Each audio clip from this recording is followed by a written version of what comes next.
This is Grow with the Bros, hosted by Ryan and Ken Parsons, founders of the Brothers That Just Do Gutters. Welcome to another episode of Bro Brainstorm. We've made every mistake in the book so you don't have to. Our time to evolve as business owners is now. Let's grow together. So a lot of people have been asking and calling and wanting to know what we're doing, the Brothers That Just Do Gutters, as we're navigating this new business landscape of COVID-19. So Ken and I thought we'd put together a video, and it's not a video of, what loans to apply for and how to apply for them and all that. There's so much out there, but we just really want to talk about what our company's doing to navigate this. So we'll hop right in. Ken, you want to kick us off? What I'm doing right now is I'm just trying to continue to maintain, being that I'm in the franchise development side of things for the company. It's interesting. I'm seeing a little bit of an uptick of interest. So my role has been kind of staying a little bit the same, maybe even picking up a little bit. I guess people staying at home because of this is really maybe people questioning, what it is, what else is out there, I guess. Yeah. So that's been good. I've had a lot of inquiries of people wanting to go down the pathway at least to see what Brothers Gutters is all about. And as far as me personally, I've been getting a lot of projects done around the house. That's for sure. Nice. So the one thing that kind of hit me really quick, and this might sound really bad coming out of my mouth, but when it comes to all you guys that own a business, as you're navigating this crisis, your company is the number one thing that you need to protect. And it sounds crazy, especially if you're employed and you're thinking, that's really selfish. It's, of the company, but the company is the number one concern, because the way we look at it, if you think of your company as a person, this person must survive. Just kind of how like everyone that's going through this, you're thinking about, how can I navigate this? If I go on unemployment, what am I going to do? What am I going to do with my house? What am I going to do with my dog, my kids, all of this stuff? So we have to think of our company as a person.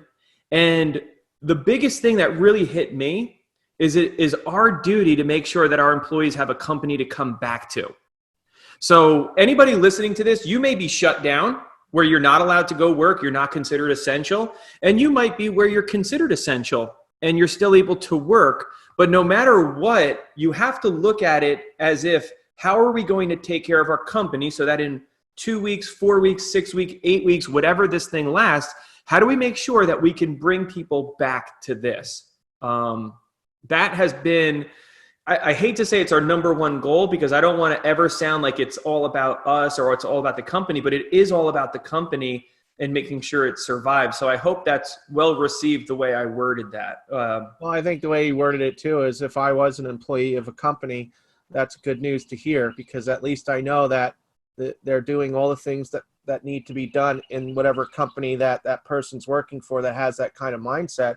And that really ensures that if they're doing things for the company to make sure it's survival, that means I'm going to have a job when this thing is over. So I think it's a very responsible way to do it. I think what's irresponsible is not making a decision at all. And not making a decision at all can really lead to uncertainty and a lot of, uncertainty for employees, especially, when we as leaders in our companies take a stand and we make a decision and go with it, and then we give communication of the reasons why we're doing the things that we're doing, especially in this instance where you see things happening on a worldwide basis and everybody being affected by this. I think employees really appreciate that because they're not just left in limbo wondering, what's going to happen? What's going to happen with my job? Or am I going to have a paycheck when it's all over? Is there a spot for me on that team? So I think having clear communication and straightforward leadership so that people know where they stand, I think that's hugely important. So I agree. I'd say being swift in your decisions is gigantic. And what really helped us to be swift in our decisions was we had a lot of counsel leading up to this. We didn't ignore it. Ken and I saw this coming. Our core team saw this coming, and we started meeting about this pretty quickly. As far as before it really even, when it hit the shores here, we were already having some things in place. We reached out to our business coach. Our business coach reached out to us. We talked to our peers that own businesses. How are you doing? And it was crazy. I'll tell you, like, if you can just rewind 3-4 weeks ago, this thing was barely real. People were joking about it. It was kind of like, that's over there. This is here. And then it became really real, really fast. So if you've got counsel, that is gigantic, because I tell you, what made it so easy for us to make some swift decisions was seeing people that we know and respect have to make those decisions a couple days prior. When they shut down Pennsylvania, and a highly respected peer of ours, he literally laid off his entire company, management team and all. He acted really swift and really decisive. So when it came to a couple days later for us to get faced with the same exact thing, it was easier to make that decision to lay everybody off. So getting counsel and being swift. One of the things that we communicated early on to our team was that we're most likely going to make mistakes during this time. So letting your team know that this is the first time you're encountering this. This is a really different landscape. It's not like all of a sudden you're getting your butts kicked by your competitors and you don't have work, or you forgot to advertise this year and it's your fault that you've got to go lay people off. This is completely different.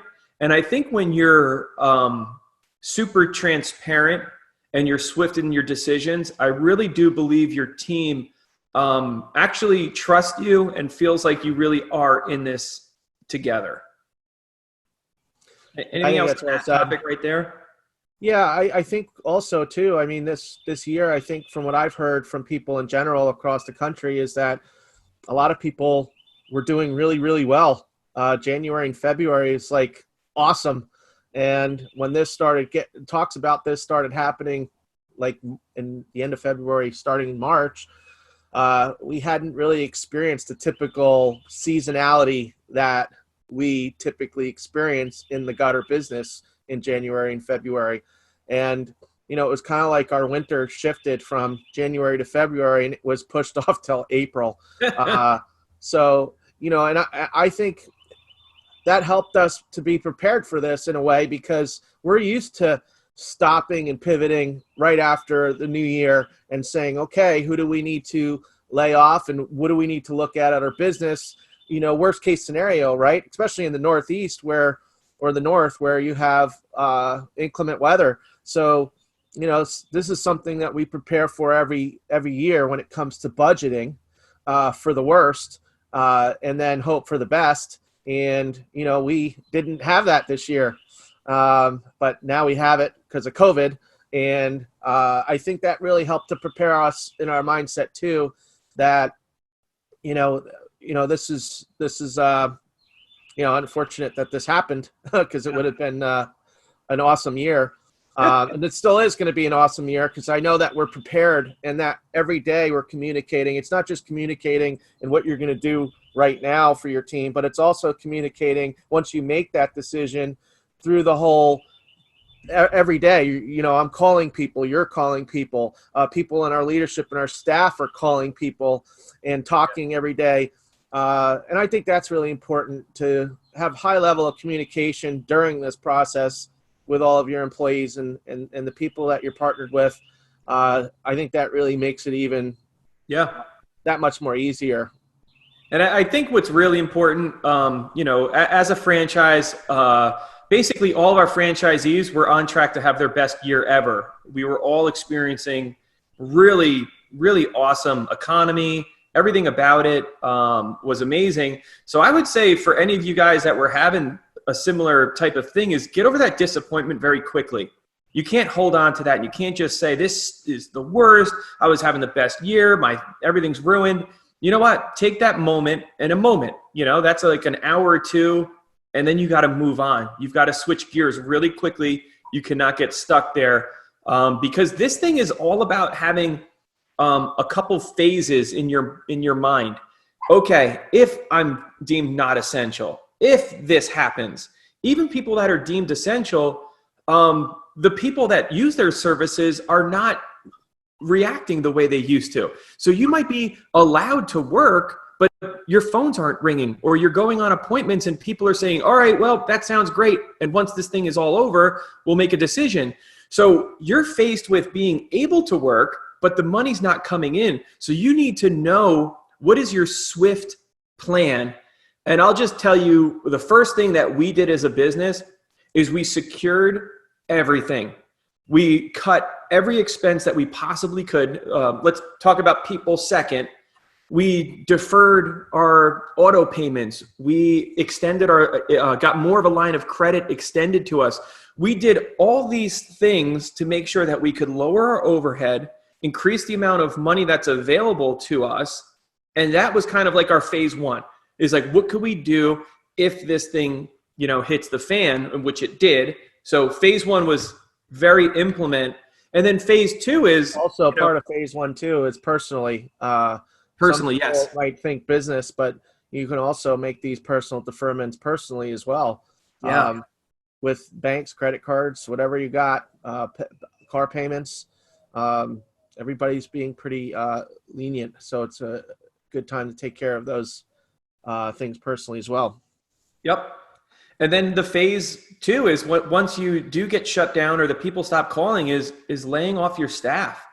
And a lot of people will call it a layoff. They'll call it a furlough. A furlough, from what I understand, means, hey, we're coming back as soon as things are better. I think that's kind of how, if you're in the union, once one job ends, you might get furloughed until that next job starts. Could be a week, could be 3 months, but you are going back.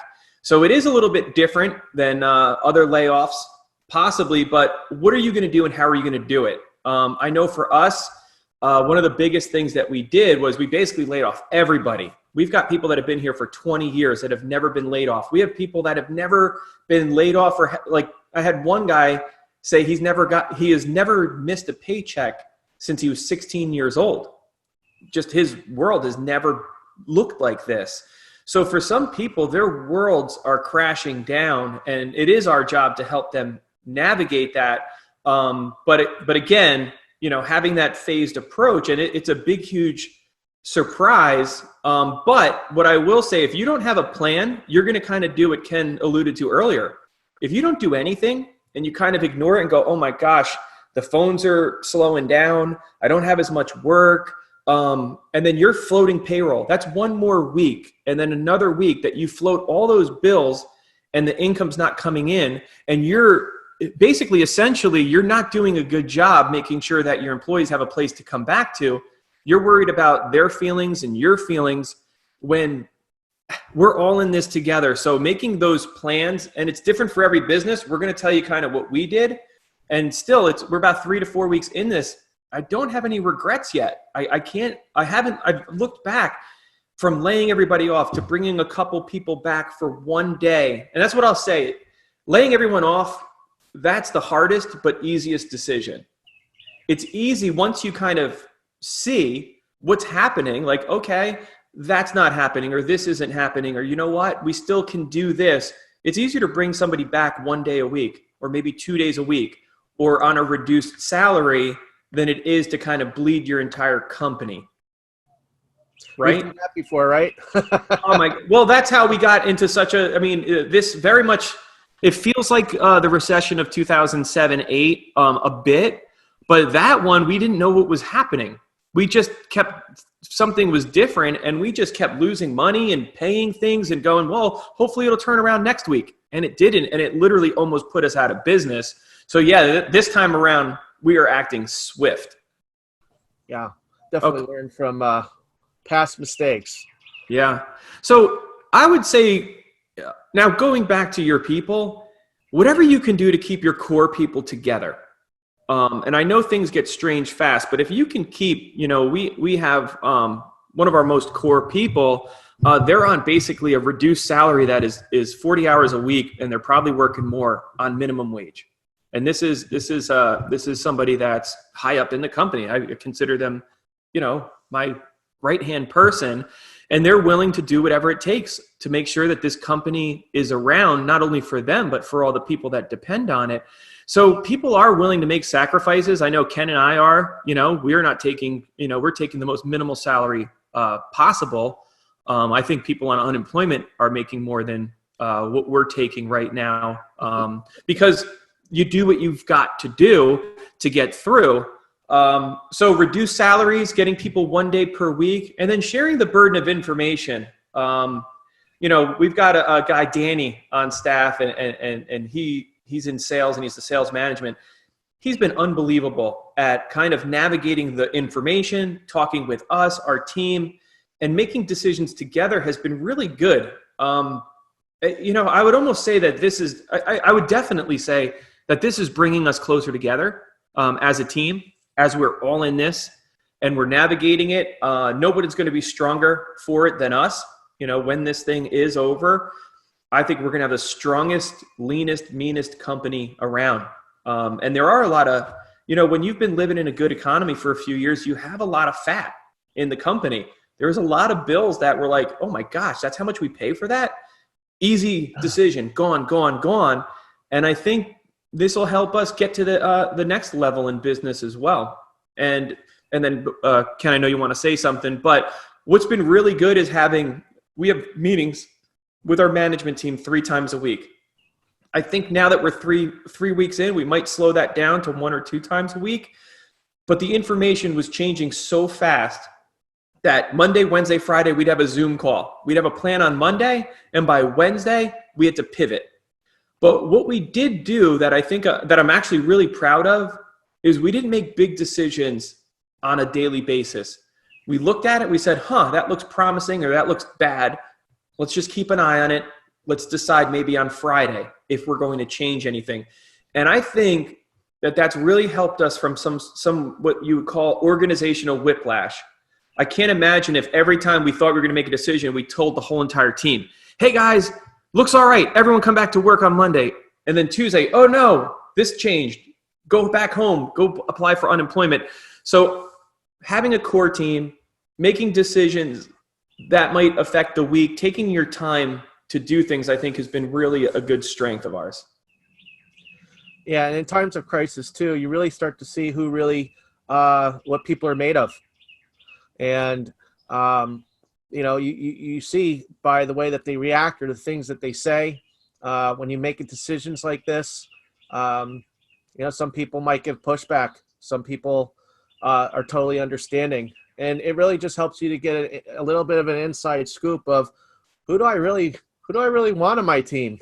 Do I want somebody that's given, I can understand a little bit of pushback and a little bit of, what's going, but it's in how they do it, and if they do it out of, what kind of spirit is behind it, I guess is one way to say it. That really, when there is crisis and something that just turns everybody's world upside down, how is it that they react to it? Do they freak out and just go nuts? And it's like, wow, I never saw that side of that person or whatever. It really helps you to really reevaluate who it is that you want to be on your team.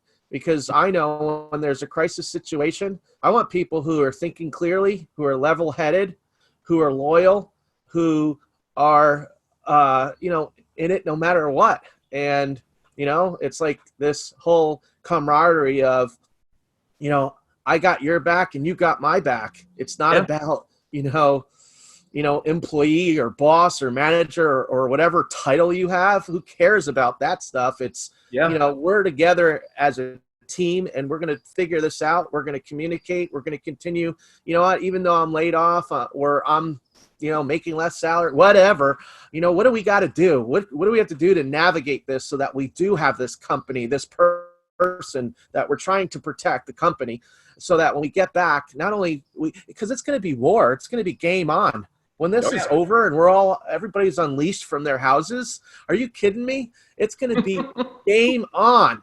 Yeah. And you know what? I want the best team possible that's ready to freaking go to battle and get out there and crush it. And that's it. And those are the people that you're looking at and evaluating your company, and if there's somebody who's bitching and moaning about this and everything and this sucks and whatever, you know what? I don't think that person needs to be here anymore. I think we should, maybe not have that person here anymore. So you might be going through some things like that too through this time, where you're starting to really see, who really appreciates you, who appreciates the company, and who appreciates the people that are on your team. And I think that it's good to go through struggle. That's been the story of my life. Hey, that's the only reason we got here. But I think that's huge, and I think that's a really sensitive issue, because when you lay off your entire team, it's different than, in the winter time when we typically have to lay off a few installers on a year where you're getting blizzard after blizzard. It's kind of understood, hey, you're laid off. And it's also understood, like, I would never necessarily ask that person to come in, hey man, you're laid off, but could you come in for 2 hours today? Or why don't you hop on a meeting? There's a different feeling when you're either laid off because, hey, I've got no work for you. If you find another job, great. There's a difference between laid off, furloughed, and what we're dealing with now. Right now, this is like a government shutdown. We've been forced to do something across the country.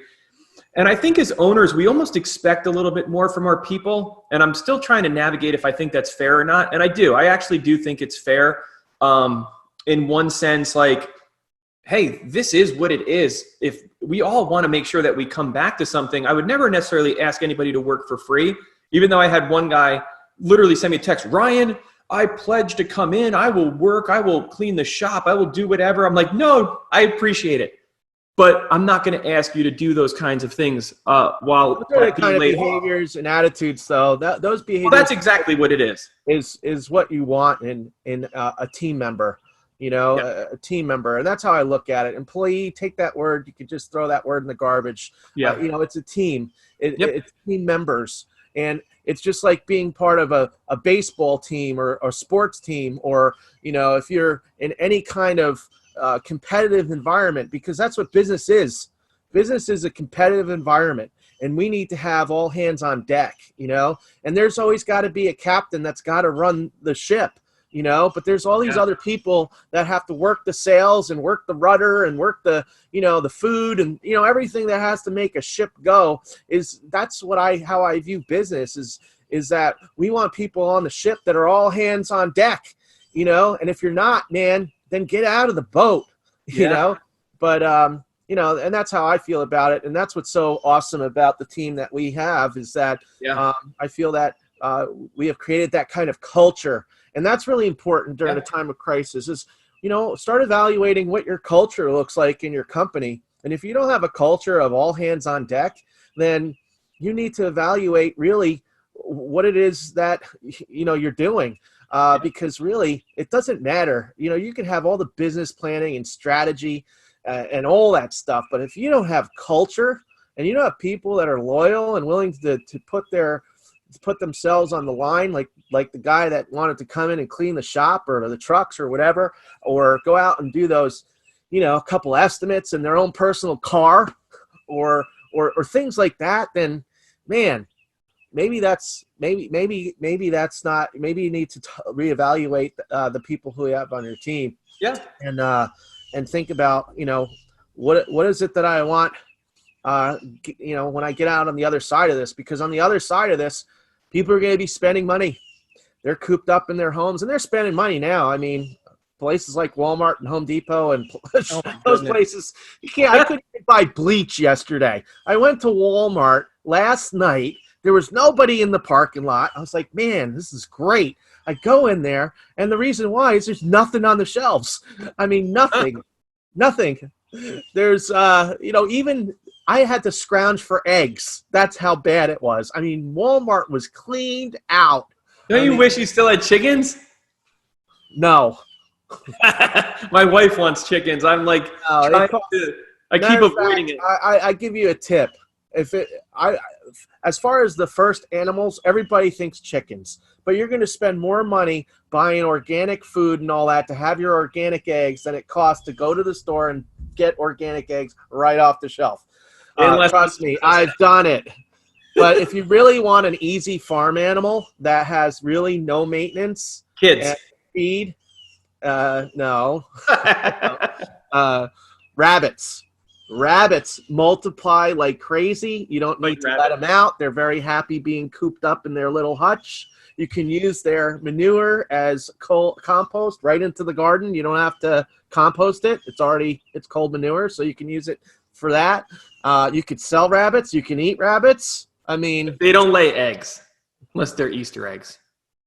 Only on Easter, right? I've heard that before. But anyway. All right.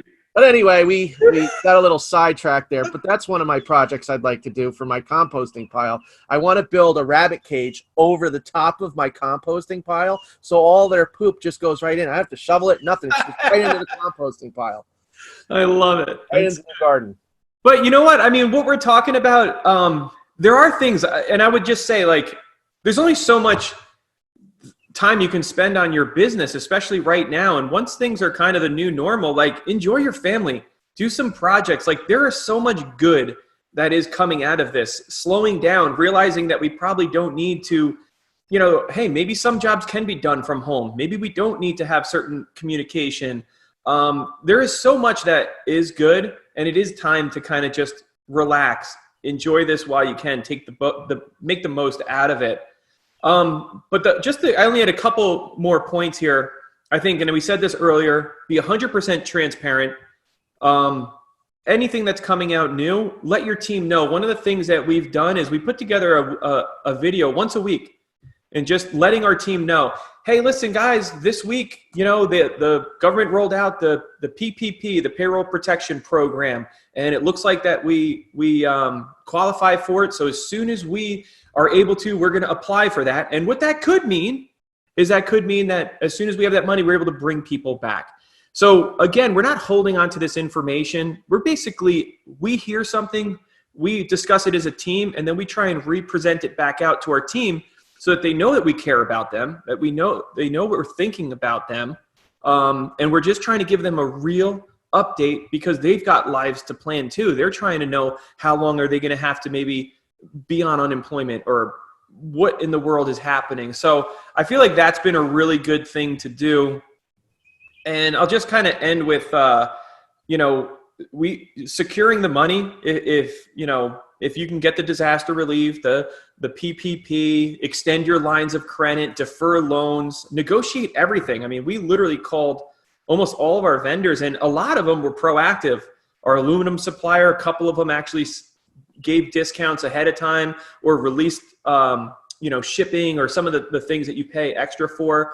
And I would imagine as a company, if there's anything you can pass through to the client, if you're being passed through these things, it's great if you can pass through some things as well. But also be careful. If you are able to do business, if you discount too much, you can stay home and lose money. There's no sense coming into work to lose money. You've got to make sure that your company is around. But with all that said, the one thing that Ken and I have decided to do is we're going to continue to run our business as if we're not getting bailed out. One of the biggest mistakes you could do is think, you know what? I'm going to have that payroll protection program, or I'm going to get that disaster relief. You know what? I'm going to spend that money. I'm going to buy that machine right now because it's on sale. I'm going to keep people on because, once I get this thing, I'm going to be able to get reimbursed.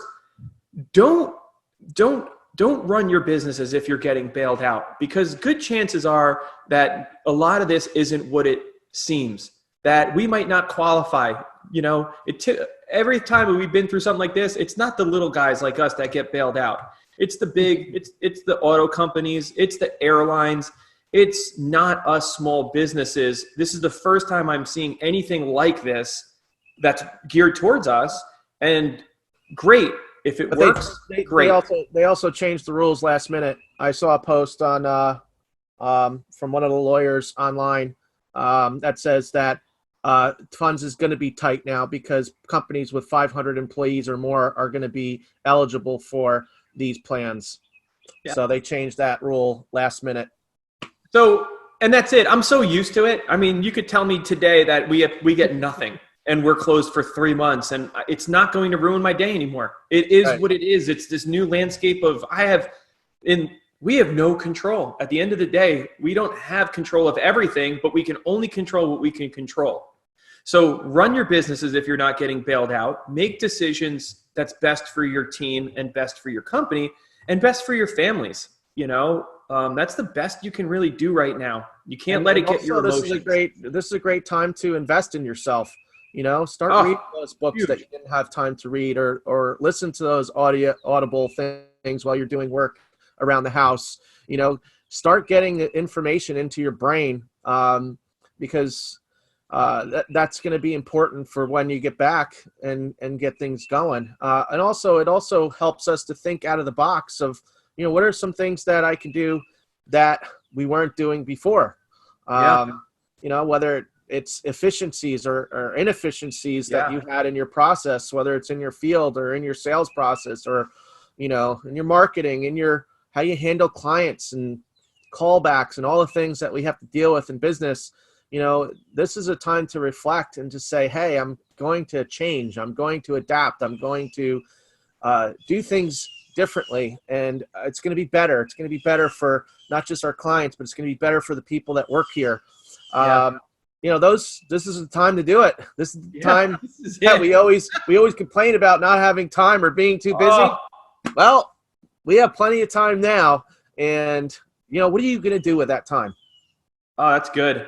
Oh man, I think for sure. I'll tell you, one of the things I'm going to be super disappointed in, and I don't want to set myself up for disappointment, but I will anyway. Like, I'll be super disappointed if the people on our team don't invest in themselves, don't try and get better at their craft or their job, or read something. Imagine, for the whole month, I when I look on Facebook and I see every day, I'm seeing somebody say, give me a new series. I've already watched these 20. I need something really good to watch. I'm bored. When you see that somebody's watched 5 series, if there's 10 episodes, that's 50 hours.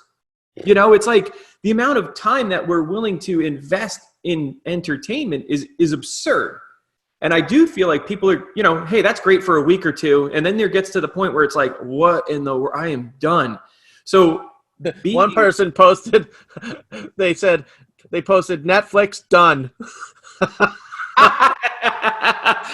and that's kind of where I don't want to expect it. I would never give homework assignments and saying, hey, listen, you're in sales. I expect you to read these 2 books while you're gone. But I'm like, man, if you're in sales and you have downtime and you've already followed up with every client you possibly could, and nobody's really calling, like, why in the world wouldn't you get better so that when you come back, that you can increase, what you can earn? If you're in marketing, if you're in sales, if you're an installer, going on YouTube, finding out better ways to do things, quicker techniques. Like, there's so much out there that we could utilize. You're talking about the parable of the talents.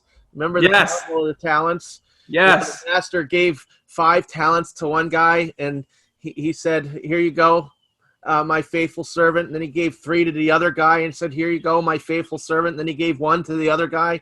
And then he goes away for a long, long time. And then the master comes back, right? And the 5 talent guy got 5 more talents, I think it was. And the 3 talent guy got 3 more. And he was gone. He was away. They could have done whatever they wanted, but they made something happen with the talents that they had. And he said, well done, good and faithful servants, right? And then when it got to the last guy, right? The last guy said, here's your talent back, master. I hid it under a freaking rock. That's what it's like. Like, as a owner of a business, if I have people like that on my team, it's like that master was so ticked off. He told him he told him to get out of his kingdom, right? Yeah. And that's how it is, man. This is a time for us. If we are not sharpening, there's a great quote that Abraham Lincoln said. What is it? If I had an axe, I'd sharpen it. No, if I had 6 hours to chop down, again, we're probably butchering it, but if I had 6 hours to chop down a tree, I'd spend 5 of them sharpening the axe. Yeah, and that's it. This is the time to sharpen the axe right now. And if people aren't sharpening the axe, man, they're going to be in big trouble when this thing clears up. Well, it's a mindset, if people are like, well, when I'm at work, I'll be at work. And when I'm at home, I'll be at home. And I get that. But if you're passionate about what you do and you care about what you do, and everybody wants to make more money, everybody. So the way to make yourself more valuable is to gain more skills and knowledge. So if you take this time to make yourself more valuable and not think of it as like, well, I'm laid off and whatever, when we come back to work, I'll turn my work brain back on. And I do get that. And a lot of you deserve that. A lot of you work really hard and you deserve a couple weeks to shut off. Just shut your brain off, do some stuff around the house. But I feel like this is going to be longer than that. So when you get through that part of shutting your brain off, disconnecting, everyone needs that. I really do feel like the other side of that, though, Ryan, what you just said is interesting because it's not just here's the flip side of it. If I'm an employee and I'm gaining skills like that, especially on this long quarantine period that we're all on, and you go back to your place of business and you've done all this extra work, if you're working for a really good company, they're going to see those internal changes that you've made because of the external results that you're bringing in more profitability to the company. And if you're working for a good company, they're going to see that. And they're going to reward you for that. They might not reward you right then and there on day one, but I'm telling you, I mean, givers gain. I learned that in B&I. I've learned that in so many different areas of life. And, even for myself and my own personal experience and struggles that I've had ever since I was a kid, playing sports, doing whatever I've done, is the work had to come first. The work always came first and the reward always comes later. And that's the way life works. So, that's the type of people that you want be a part of a team. The team that has people like that on it is the team that wins. That's what winning looks like. So I think we have another topic here. I mean, for a future podcast of exactly that, the giver's gain, always giving more in value than you receive in cash. A lot of the reason that we're ahead and some of the people on our staff are ahead is because that was their philosophy. So I think we should save that. I think that could be a really cool segment down the road, basically based on your mindset. So that's it. I mean, your company is number one in this. You want to make sure that people have something to come back to. You want to get lots of counsel, be swift in your decisions. Even if it's not affecting you, have a plan. Keep your core management team together as possible. Touch base often. Be 100% transparent. Secure money. But most of all, run your business as if you're not getting bailed out. You're going to have to figure this out. Thanks for joining us, and we hope you implement at least one or two nuggets from this episode that will give you the confidence to grow. Subscribe to our podcast to stay updated and grow with the bros.